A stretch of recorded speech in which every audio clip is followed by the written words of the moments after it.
একদিকে শাস্তি পেল পরীক্ষিত, আর অন্যদিকে পরশুরামের বেঁচে থাকার সত্যি সামনে এলো। সৌরভ সহ সবাই জানতে পারল পরশুরাম বেঁচে আছে। আর তারপরেই ঘটল ভয়ঙ্কর ঘটনা। বসের লেখা দেখে সৌরভ বুঝে যায় পরশুরাম বেঁচে আছে। আর এই সত্যি আরও একজন জানতে পারে। সে আর কেউ নয়, পরশুরামের প্রাণপ্রিয় বন্ধু বলরাম। তাই তো সৌরভের কথায় কর্ণ চ্যাটার্জির লোকেরা বলরামকে অ্যাট্রাক্ট করে পরশুরাম কোথায় আছে সেই সত্যি জানার জন্য। বলরাম আহত হলেই সেখানে হাজির হয় পরশুরাম। আর তারপরেই শুরু হয় আসল খেলা। বন্ধুরা, পরশুরাম ধারাবাহিকের আজকের পর্বে দেখানো হয়েছে তটিনী নাটক করে ঢং করে পরীক্ষিতকে বলে, পরি, আমাদের আংটি বদলের অ্যানাউন্সমেন্ট করে দাও না প্লিজ। আর কত সময় অপেক্ষা করতে হবে? আমি না আর অপেক্ষা করতে পারছি না। আর হ্যাঁ, আংটি বদল হয়ে গেলে তুমি আজ থেকে আমার ফ্ল্যাটেই থাকবে। আমি আমার ফ্ল্যাটকে খুব ভালোবাসি, তাই তুমিও ওখানেই থাকবে, বুঝলে? তটিনীর কথা শুনে অবাক হয়ে যায় তটিনীর মা দিদি। তটিনীর মা তটিনীকে বলে, তটিনী, এইসব কি করছিসটা কি তুই? তোর ড্যাডি খুব কষ্ট পেয়েছে তোর এমন আচরণে, সেই জন্য উনি এই পার্টিতেও আসেননি। তটিনী, তুই যেটা করছিস ঠিক করছিস না। আমার অমন ভালো জামাই, তার জায়গায় তুই কিনা এই ছেলেটাকে। তখনই নন্দিনী বলে, তটিনী, তুই বুঝতে পারছিস আদালতে কি ঘটতে চলেছে? তটিনী, তোর জেল হবে, শাস্তি পাবি তুই। তটিনী নন্দিনীকে বলে, দিদি তুই চুপ কর তো। এটা তো আদালত নয়, আদালতের কাজ আদালতে হবে।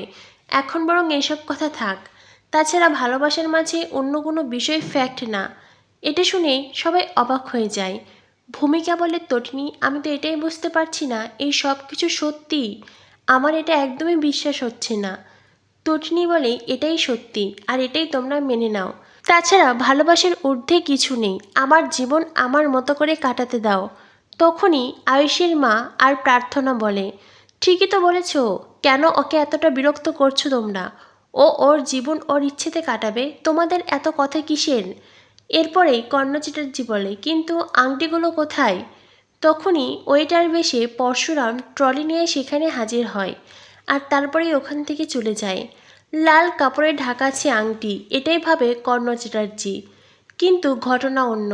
এই লাল কাপড়ের নিচে রাখা আছে বড় একটা ঝাঁটা, যাকে বলে মুড়ো ঝাঁটা। আর এই ঝাঁটা দিয়েই পরীক্ষিতের মাথা থেকে প্রেমের ভূত নামাবে তটিনী। এরপরই পরীক্ষিত বলে, আমি তবে আংটি বের করি। কর্ণ চ্যাটার্জি বলে, এখনই নয়, আরেকটু অপেক্ষা করো। আরে পার্টিতে এত লোকজন এসেছে, খাওয়া দাওয়া হবে, নাচ গান হবে, অনুষ্ঠান হবে, তারপরে তো। আগেই যদি আংটি বদল হয়ে যায় তো সব মজাই তো শেষ হবে। তুমি বরং এখন একটা গান গাইবে আর তটিনীর সাথে নাচ করবে। পরীক্ষিত বলে, না না, আমি গান গাইতে পারি না, সেটা তো আপনি জানেন। তটিনী বলে, তাতে কি হয়েছে? আমি মিউজিক টিম নিয়ে এসেছি, ওরাই গান গাইবে, ওরাই মিউজিক বাজাবে। এরপরেই কর্ণ চ্যাটার্জি গানের দলকে সেখানে আসতে বলে। তটিনীর কথায় গানের দল সেখানে উপস্থিত হয়। আর গানের দলকে দেখে সবাই অবাক হয়ে যায়। নাম সংকীর্তনের দল এসেছে, সবাই হরিবল হরিবল করছে। আর এটা দেখে ভূমিকা, প্রাচী, আরাধ্যার মুখে মুচকি হাসি দেখা যায়। তারা মনে হয় এইবার তটিনীর আসল কারণ বুঝতে পেরেছে। তারা বুঝতে পেরেছে তটিনী কোনো দুষ্টুমি করছে। আর এইবার তটিনী তার দুষ্টুমি দিয়েই পরীক্ষিত কর্ণ চ্যাটার্জিদের জব্দ করবে। তাই তারা মিটমিট করে হাসতে থাকে। অন্যদিকে অবাক হয়ে গেছে কর্ণ চ্যাটার্জি পরীক্ষিত। তটিনীও নাম সংকীর্তনের দলের সাথে নাচ করছে। কর্ণ চ্যাটার্জি হঠাৎ করেই সবাইকে থামিয়ে দেয়। কর্ণ চ্যাটার্জি তটিনীকে বলে, এইসব হচ্ছেটা কি? তটিনী বলে, বাড়ি ভালোবাসা মানেই তো দুটি মনের মিলন। সেখানে ধর্মীয় ব্যাপার স্যাপার থাকবে না? ভগবানের নাম সংকীর্তন থাকবে না? কি বলো পরীক্ষিত? পরীক্ষিত বলে, ঠিকই বলেছ তুমি, কিন্তু পার্টিতে এইভাবে। তটিনী বলে, কোনো বিষয় না। তখনই আরাধ্যার মা বলে, এই তোমরা এখন এখান থেকে যাও তো, যাও, তোমাদের আর কোনো কাজ নেই। তটিনী বলে, সে কি কাকিমণি, তুমি ওনাদেরকে যেতে বলছো কেন? ওনাদের তো এখনও বড় কাজ আছে। পরি যখন আমার হাতে আংটি পরিয়ে দেবে, ওনারা তখন ব্যাকগ্রাউন্ড মিউজিক বাজাবে, সেজন্যই তো ওনাদেরকে এখানে আসতে বলেছি। বলরাম পরশুরামকে বলে, হ্যাঁ রে, ওই লাল কাপড়ের নিচে মানে ট্রলিতে কি রাখা আছে? পরশুরাম বলে, মুড়ো ঝাঁটা আছে। আমার গিন্নি ওই পরীক্ষিতের মাথা থেকে প্রেমের ভূত ঝাড়বে। এরপরেই পরশুরাম বলরামকে বলে, দেখ বলরাম, আমার ছেলেমেয়েরা পুরো থ হয়ে গেছে, ওরা বুঝতে পারছে না ঘটনা কি ঘটছে। পরশুরাম বলে, হ্যাঁ হবেই তো, ওদের মায়ের মাস্টার প্ল্যান। তখনই পরশুরাম বলে, আমার গিন্নির একার প্ল্যান নয়, আমরা দুজনে ভেবেচিন্তেই প্ল্যান করেছি। এটা শুনে বলরাম হাসতে হাসতে কুটি কুটি। প্রেস মিডিয়া তটিনীর দিকে আঙুল তোলে। তবে কি এই পরীক্ষিত সেনের সাথে তটিনীর সম্পর্ক এই সব কিছু সত্যি? সেজন্যই কি তটিনী নিজের বরকে শেষ করেছে? কর্ণ চ্যাটার্জি বাবিন প্রেস মিডিয়াকে থামতে বলে। কর্ণ চ্যাটার্জি বলে, অনেক হয়েছে, এবার আংটি বদল হবে। তখনই কাভির লাল কাপড় তোলে। ট্রলি থেকে লাল কাপড় তুলতেই সবাই অবাক হয়ে যায়। সেখানে মুড়ো ঝাঁটা রাখা আছে।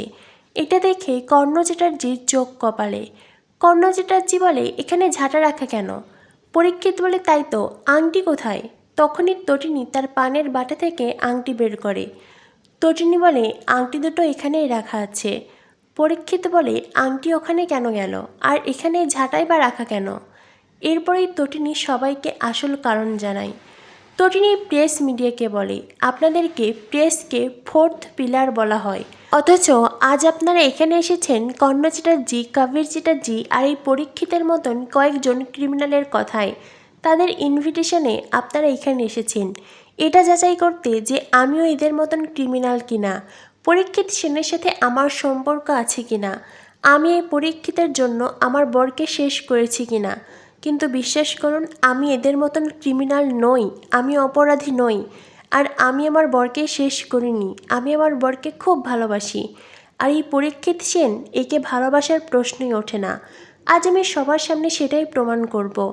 এই বলে তটিনী মুড়ো ঝাঁটা তোলে আর তারপরেই পরীক্ষিতকে ইচ্ছা মতন পিটাতে শুরু করে, যেটা দেখে অবাক হয়ে যায় উপস্থিত সবাই, সেই সাথে তটিনীর পরিবার, প্রেস মিডিয়া। এমনকি কর্ণ চ্যাটার্জিও ভাবতে পারেনি তটিনী এমন একটা গেম প্লে করবে। অন্যদিকে নন্দিনী বলে, বেশ হয়েছে, ঝাঁটাপিটা করার ব্যাপারটা খুব ভালো লেগেছে মা। ভূমিকা বলে, আমি আগেই জানতাম তটিনী আর যাই হোক তার বরের জায়গা অন্য কাউকে দিতে পারে না।